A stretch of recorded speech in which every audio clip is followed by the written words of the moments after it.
नमस्कार मंडळी, श्री स्वामी समर्थ. स्वागत आहे तुमची माझे या यूट्यूब चॅनलवरती.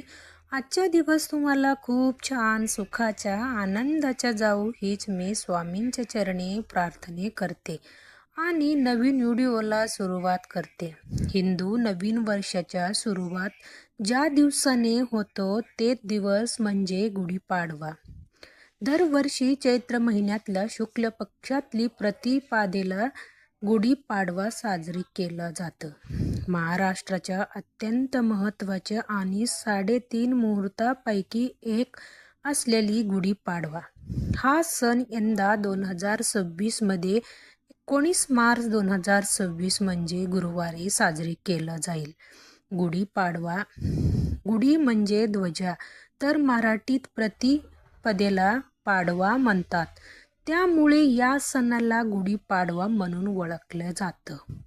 गुढीपाडवा म्हणजे नवचैतन्य आणि मांगल्य झाल्या गेल्या सर्व गोष्टी विसरून नव्या वर्षाच्या जोम्यात स्वागत करण्याचा दिवस म्हणजे गुढीपाडवा, अर्थात चैत्र पाडवा. गुढीपाडव्याच्या दिवशी आपण श्रीहरी विष्णू आणि माता लक्ष्मीच्या पूजाही करत असतो. गुढीपाडव्याच्या सणाला निश्चित धार्मिक महत्त्व आहे. यशाशिवाय हा सण जीवनातला शुभ आणि समृद्धी प्रतीक ही मानला जातं. गुढीपाडव्याच्या दिवशी घरोघरी गुढी उभारली जातं. ते समृद्धीनी प्रतीक आहे. गुढीपाडव्यापासून चैत्र नवरात्रीला सुरुवात होतो. ब्रह्मदेवाने गुढीपाडव्याला निश्चित निर्माण केले असे पौराणिक कथेत सांगितले आहे. यामुळे या दिवशी ब्रह्मदेवाच्या पूजेलाही विशेष महत्त्व मानलं जातं. गुढीपाडवा हा 3.5 मुहूर्तापैकी असल्याने या दिवशी जर शुभ मुहूर्तावर पूजा करता आली नाही तर तुम्ही संपूर्ण दिवसात कधीही पूजाही करू शकता. ज्या दिवशी चैत्र नवरात्रीचे मध्ये देवी दुर्गा मातेला 9 रूपाची पूजाही केला जातं. तसेच यासाठी उपवास आणि व्रत केला जातं. चैत्र महिन्यातल्या शुक्ल पक्षाच्या प्रतिपद तिथीला दुर्गा देवीच्या पूजा केल्याने भक्तांच्या प्रत्येक इच्छा पूर्ण होतात.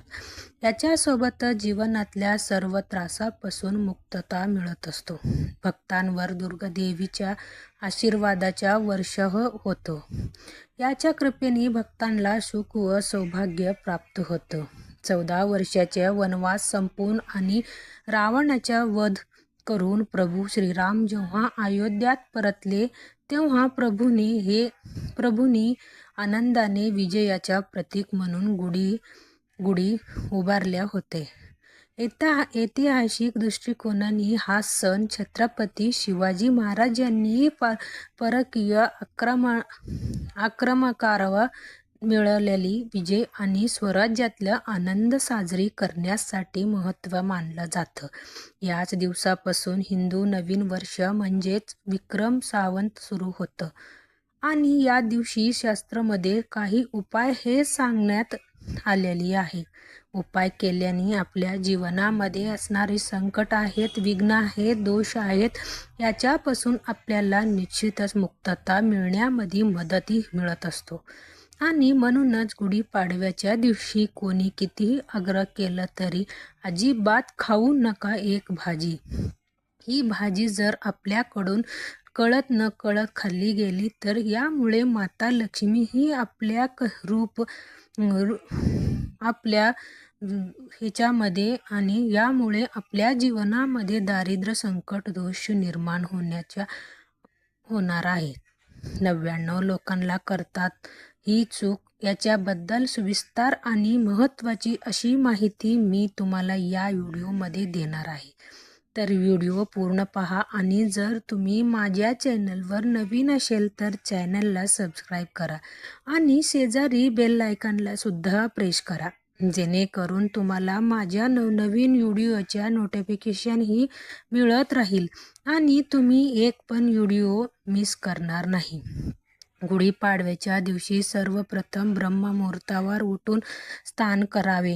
यानंतर संपूर्ण घर स्वच्छ करावे. यानंतर घरच्या मुख्य प्रवेशद्वारावर आंब्याच्या पानाची तोरण लावावे. रांगोळी काढावी. यानंतर घरच्या काही भागात गुढी उभारावी. गुढी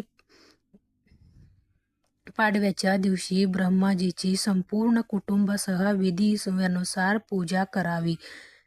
देवी मातेच्या पूजा करावी. मातेच्या गुढी उभारल्यानंतर भगवान विष्णूच्या पूजा करावी व गुढीपाडव्यापासून नवीन वर्षाला सुरुवातही होत असतो. म्हणून प्रत्येकाने आवर्जून काळजी घ्यायची आहे की गुढीपाडव्याच्या दिवशी चूक कोणी आपल्या घरामध्ये कोणत्याही प्रकारच्या भांडणं, कलह, कटकटी होणार नाही. कारण अशी म्हटलं जातं तर वर्षाच्या सुरुवातीच्या आपली भांडणाने किंवा कटकटीने झाली तर पूर्ण वर्षभर आपल्या भांडणाच्या आणि कटकटीच्यात जात असतो. तसेच गुढीपाडव्याच्या दिवशी असतं चैत्र नवरात्री आणि म्हणूनच या दिवशी चूक कोणी आपल्या कोणत्याही प्रकारच्या तमाशी पदार्थाची सेवन ही करायचे नाही. तमाशी पदार्थ म्हणजे मांस, मच्छी, मटण, तंबाखू, गुटखा या प्रकारची कोणतेही पदार्थाचे आपल्याला सेवन ही घरात सुद्धा नाही करायच्या की आपल्या घरातल्या इतर सदस्यांनी बाहेर जाऊन सुद्धा करायच्या नाही.